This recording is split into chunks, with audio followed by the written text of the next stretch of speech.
With the current situation going on all around the world, I think staying at home is a top priority, and any reason for sticking around at home longer is a justified reason. So why not spend your time wisely and invest into something that will make you better and improve your skills? I think that's a good idea, so that's why we are taking a look at the DCL game today. DCL, also known as Drone Champions League, is an FPV simulator, but the most interesting thing about this simulator is the fact that you're competing with real pilots on real tracks that actually exist around the world. So in the past I've tried a couple of different simulators. I've tried Liftoff, I've tried Velocidrone, and both of them are great. They all have their strengths and weaknesses. So when Drone Champions League reached out and wanted to sponsor today's video, I was really intrigued to see what their simulator has to offer. So let's start with the basics first. This drone simulator is not made for racing professionals only. It's actually made for everyone. So regardless if you have never flown a drone before, you've only flown a DJI drone or a camera drone, and you want to start trying FPV, you can still do that because of the different skill levels this game has to offer. So starting with this simulator could be the first step for you to get into FPV, and I'm getting a lot of questions about what should I do if I want to get into FPV. I always recommend to start on a simulator first so you can learn the basic controls, and with this simulator you can start from modes where the drone is going to fly very similarly to a DJI drone, and then slowly progress to acro mode, which is the hardest one, where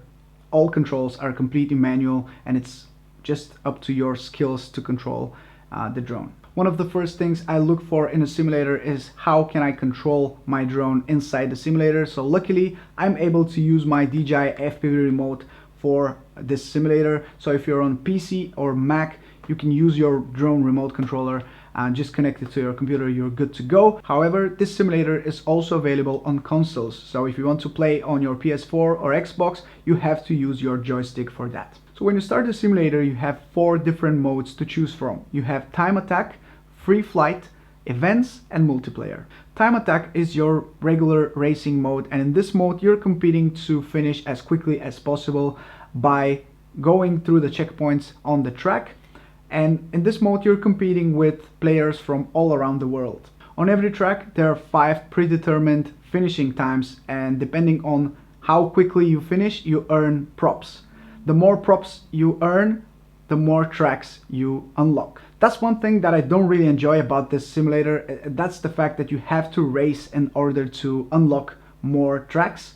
I would have really appreciated if we had more tracks to practice on straight away after jumping on this simulator, but it is what it is. You have to start unlocking the next tracks if you want to progress in the game. In free flight, you can just fly freely, practice your moves, freestyle, and this is my favorite flying mode, to be honest, because in most of the time I just want to practice my moves. I want to get better. I'm not so much into racing as of right now, but it's quite fun to race with the others, compare your times, find those little lines where you are quicker than the rest, and get better every single time you try the track. There are quite a lot of online events that the game has to offer, so if you want to participate in those events and you finish in the top positions, you can actually get noticed and start racing for real. So that's a really cool thing, the fact that you can start online, get better, progress a little bit, and if you really have what it takes, then you can get noticed and start competing with the rest of the players in real events. And of course we also have multiplayer races. Unfortunately, I don't think I'm on that level, so I don't really want to compete until I feel more confident in my racing abilities, but I'll keep practicing and I'm sure I'll get there eventually. So just like any other FPV simulator, you can of course tweak your own rates and pits, or if you don't know what these are, you can select some pre-configured settings so your drone is more or less sensitive when you move your sticks. One thing you definitely notice straight away after you start flying for the very first time is how good the graphics are. Personally, I think that's the best looking FPV simulator out there. It's much better looking than Liftoff and Velocidrone in my opinion. Unfortunately, my Mac is not powerful enough to handle the graphics, so I have to play on lower graphics because that gives me better frame rate, and of course in simulators, you always look for the least amount of lag or latency. So of course that's what I had to do. And for some of the shots that you will be seeing in today's video, I actually had to set up my camera on a tripod and record the screen itself, just because it was too heavy for my computer to handle the game itself and the recording software for the screen. So I had to use my camera for that. I hope you can excuse me for this, as the quality was not ideal, but trust me when I say it, the quality is really great when you play, and I'm actually really enjoying the environment, and the tracks are made very well. Pretty much every single object on the track is made so you can go through it or go very close to it, and I really like this fact it's made with freestyle in mind. So if you want to practice close flying, you want to practice something that is very dangerous in the real world, this is one of the best ways to do it. There are a couple of things which I don't like about this simulator, and I want to talk about them. So first of all, just like the other simulators that I've tried so far, Liftoff and Velocidrone, this one also feels a bit floaty. I think this is a general problem of all simulators. They are never too realistic, they don't get too close to the real flying. But I guess that's the best physics engine they can use, and it feels realistic, but it's also not 100% realistic. I don't know how to explain it. It feels a bit floaty, and you can only find this difference after you've tried flying FPV in real life. But I don't think that's a deal breaker. It's still very manageable, and of course world-class pilots are using this simulator to get better at racing and win tournaments and stuff like that. So of course it's quite realistic. It just has this little floating negative aspect that I don't really like. The next thing, I already mentioned it, but I want to repeat it once again. You have to unlock all of your tracks one by one, and in order to unlock them you have to set some good times on these tracks. So even if you're a complete beginner, you will be able to do it, but it takes a bit of time, and sometimes it takes some of the fun away if you want to practice on a specific track and it's not unlocked.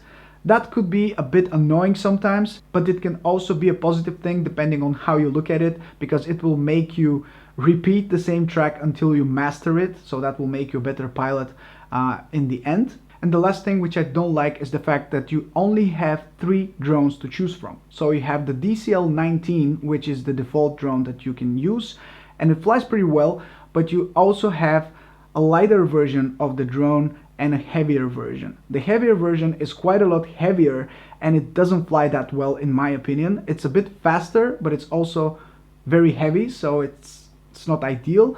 And the lightest version is a bit slower, but also lighter. So those are 2 configurations that I don't fly with. I only use the default DCL 19 drone, and personally I would love to see more customization for these drones.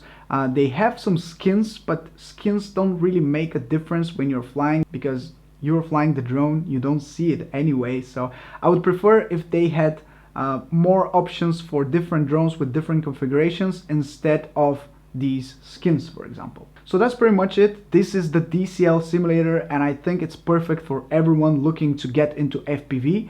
I will also use it a lot, of course, because I am actually planning to go into my first racing event in late summer. I'm not sure if it's going to happen with everything that is going on right now, but if I want to practice for the event, this is the simulator that I will be using.